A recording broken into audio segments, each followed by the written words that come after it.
Democratic presidential candidate Joseph Biden today faces a controversy. 3 weeks ago at a debate at the Iowa State Fair, he used phrases identical to those delivered by British Labour Party leader Neil Kinnock.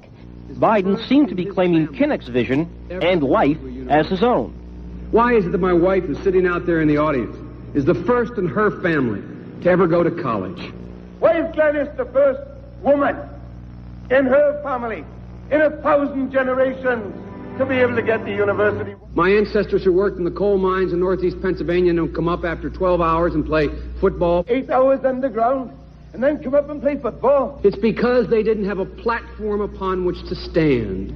There was no platform upon which they could stand. The notion that every thought or notion or idea you'd have to go back and find and attribute to someone, I think is, quite frankly, ludicrous. The problem here is that Senator Biden told his audience he'd just been thinking about these things, and he failed to give any credit at all to his famous British speechwriter. You know, I was thinking on the way over here.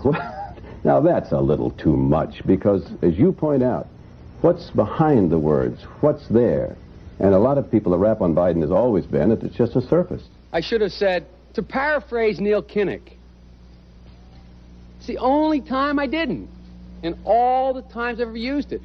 But CBS News found a tape of a second instance. It reappeared in the New York Times with a new charge, that Biden had appropriated a famous litany from the late Robert Kennedy about what the gross national product cannot measure. It cannot measure the health of our children, The health of our children, the quality of our education, the quality of their education, the joy of their play, or the joy of their play.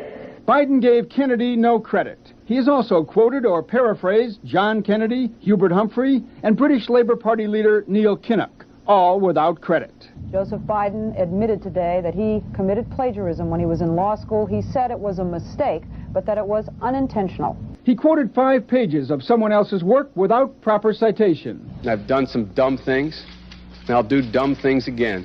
He was given an F. So, ladies and gentlemen, I've been dumb. To the political community in Washington, it all seems of a piece. Plagiarism at law school, plagiarism on the stump. The great communicator. Strike that. The great imitator. You don't steal verbatim, or when you do, as he did 99% of the time, you give credit. Biden's critics say he sells himself as a man whose words and visions can inspire a new generation in politics.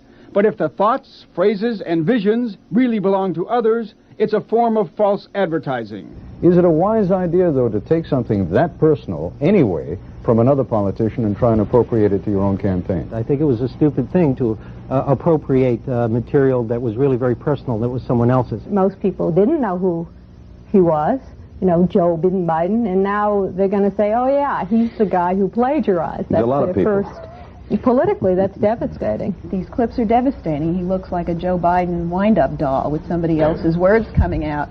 If they're going to do things that are stupid as well as immoral, then they're probably too dumb to have the job of president. Voters are going to have to decide whether he was dishonest or dumb. Senator Joseph Biden may have more explaining to do. The new questions stem from taped remarks of Biden during an April campaign appearance in New Hampshire.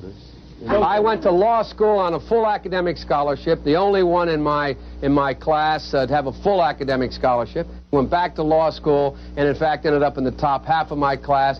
I was the outstanding student in the political science department at the end of my year. I graduated with 3 degrees from undergraduate school and 165 credits, only needed 123 credits. Biden now concedes he did not graduate in the top half of his law school class, that he does not have 3 degrees from college, and that he was not named outstanding political science student in college. Newsweek says Biden actually went to school on a half scholarship, ended up near the bottom of his class, and won only 1 degree, not 3. Joe Biden ranked 76th in a class of 85 at the University of Syracuse Law School. I mean, this guy comes off this whole thing as a flyweight. Now Biden says Newsweek is right. His memory had failed him. And I'd be delighted to sit down and compare my IQ to yours if you'd like, Frank. Joe Biden was victimized by the truth. Bye-bye Biden. He may not know it yet, but I think this is going to be very difficult for him to recover. Is Joe Biden dead meat, yes or no? I think so. Bob? It's in terminal condition. Terminal. Eleanor? Yes, unless he comes in third in Iowa. Morton? Dying. I say dead. We'll be right back.